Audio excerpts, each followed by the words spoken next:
শীতের সকালে গরম পরোটা এবং নিহারির ঝোল এবং নিহারির সাথে একটি সকালের নাস্তা করতে কেমন লাগে আপনাদের? তো চলুন শুরু করা যাক।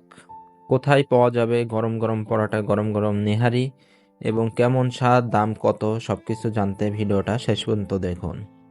আসসালামু আলাইকুম ওয়া রাহমাতুল্লাহ। দেখতে পাচ্ছেন খুব সকালে কুয়াশার মধ্যে বের হয়েছি এবং শীতের একটা অনুভব নেওয়ার জন্য খুব সকাল সকাল বের হয়ে গিয়েছি। তো আজকে সকালে, এত সুন্দর সকালে ঠান্ডার ভিতরে গরম পরোটা এবং গরম নিহারি এবং নল্লি যাকে বলে সেটা খাবো।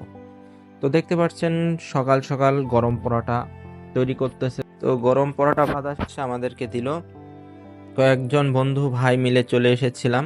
এটা আজকে সকালেই তৈরি করছে। ইনি হচ্ছে যেদিনকে নেহারি সেদিনকেই শেষ হয়ে যায়, এজন্য যে বাজারে যেমন কিছুদিন ধরে জ্বালায় যে নল্লি বা নেহারি হয়, ওটা আসলে না, এটা এনার যেদিনকে তা সেদিনে তৈরি করা হয়।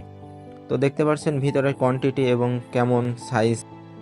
তো এখন সামনে পরিবেশন করলো, খেয়ে আমার বন্ধুরা খাচ্ছে এবং ভাই বেগাররাও খাওয়া দাওয়া করতেছে।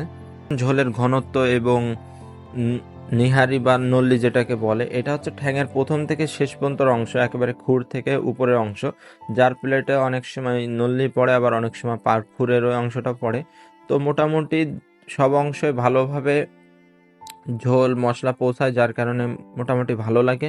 এবং লেবু দিয়ে খেতে ঝোলটার যে আসল স্বাদ, ওইটা আরেকটু তরতাজা হয়ে যায়, যার কারণে খেতে আরো বেশি ভালো লাগে। তো এখন খেয়ে দেখি কেমন লাগছে স্বাদটা।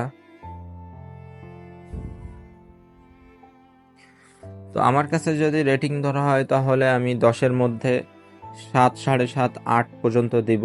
আপনারা অনেকেই খেয়েছেন, যারা যারা খেয়েছেন তারা অবশ্যই কমেন্ট করবেন। নল্লির প্লেটের দাম হচ্ছে 80 টাকা এবং পার পিস পরোটার দাম হচ্ছে 10 টাকা। তো আপনারা আসবেন, যারা যারা এসেছেন বা যারা আসবেন আমাকে জানাবেন কেমন স্বাদ।